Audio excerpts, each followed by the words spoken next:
Casted Crowns Inc. Definitely with another one. Want you guys to definitely check out some of our content on YouTube at Casted Crowns Inc., especially for some more detailed information. Um, this information, it can be excessive at times because you can't make this minute. You're dealing with a lifetime. You can't, you can't shortchange this. So definitely check us out on YouTube, Casted Crowns Inc.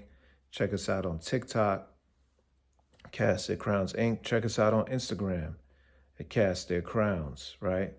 We want to always echo and always sing aloud from the rooftops how precious this is, how valuable this is.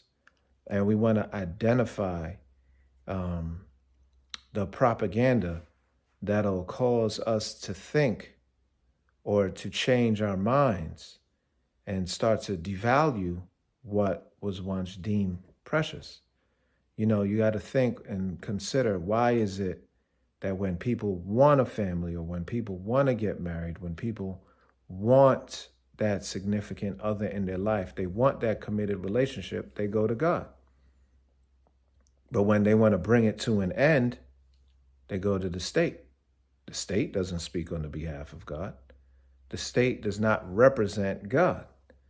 The state does not remind you of the vows that you openly made, you openly declared publicly before God.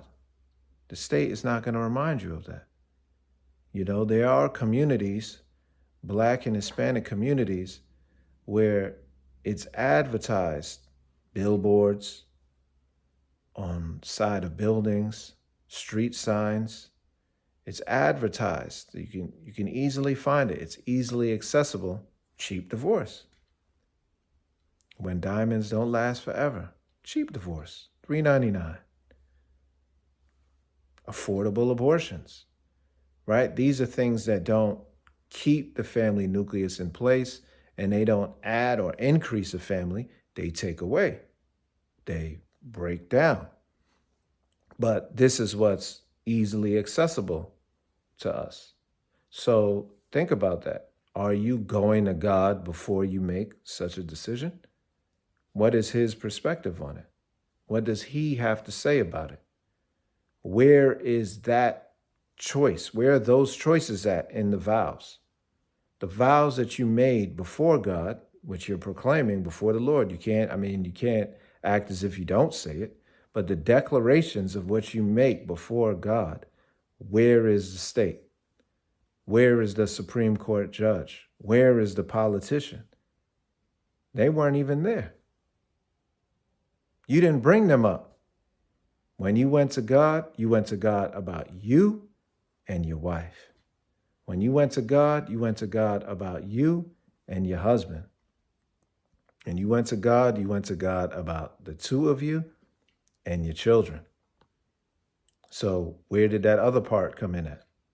What stipulation was that in the agreement that you made with God? We got to think about these things, right? This is very precious. This is very valuable. So it's something that's so precious and so valuable that we go to the creator of heaven and earth about. And we want him to have his place in this union. So if you ever feel or think otherwise, wouldn't you want his perspective? Wouldn't you want his take on the matter? Right? Wouldn't you want that? Wouldn't you want to make sure your soul is in good standings with God before you make such a drastic decision that unfortunately the state has made so easily accessible to you? And there's so much encouragement to do negatively in music and advertisement and pop culture, right?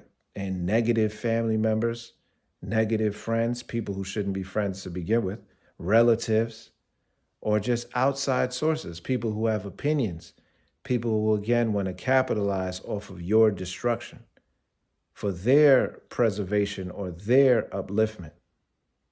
But what happened to God? What happened to God in the decisions of what it is that we make in life. Because you were the one who called them into the equation. So what happened? Whoever told you God is a part-time God? Whoever told you that he only speaks when you want to hear him? Who told you that? Just think about these things. Cast the Crowns, Inc.